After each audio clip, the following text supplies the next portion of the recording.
Well, Marzia Babakarkhail is a former Afghan judge now living in the UK. She has escaped 2 assassination attempts by the Taliban in Afghanistan. She joins us now via Skype from Manchester.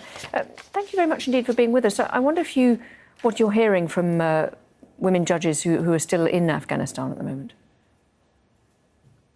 Women judges are in Afghanistan. They are not safe because the Taliban, they never accept women be a judge, and it's against Islam. They are in such a dangerous place. Tell us what happened to you with the Taliban. What was your experience? My experience with the Taliban, the worst experience in my life. When I became a judge and I realized the injustice around the court, and I stand against all the things was against women, and I was tried by the law, and I established a shelter for divorced women.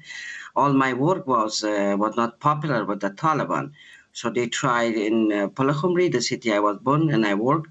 They tried to kill me, and they came in my house, and 9 men with gun, and I'm in shock. 9 men came to kill one female judge, and I escaped to Pakistan. And after in Pakistan, they tried to kill me again.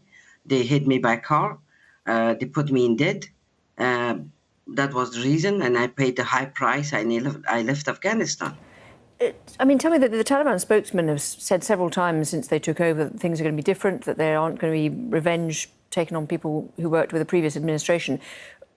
If you're managed to be in touch with some of these women who are worried, what are they telling you about their experience on the ground?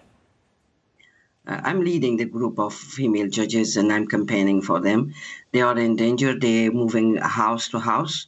And of course, the Taliban, the criminal is released. And this is a big shock for female judges. And the messages I received, very upsetting messages. Sometimes they just they don't have a hope for tomorrow. They will be alive or not. This is the real life of the judges. I mean, presumably the Taliban or the people in charge now know who these judges are and where they live, do they? Sorry, can you repeat again? So the Taliban must know who these women are, who the judges are. Does that mean that they automatically know where they live, or? Because there is a database in the Supreme Court. They have a database in the female judges. Because of that, and the women are just going house to house, and they're changing their location.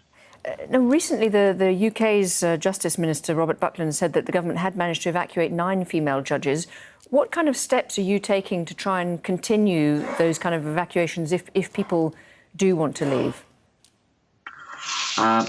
That's one thing I have to just pass my message to the international community, to give them emergency entry to save countries, because women judges cannot survive with the Taliban. Criminal is released. The Taliban, they have a lot of enemies, criminals, Taliban, and terrorist group.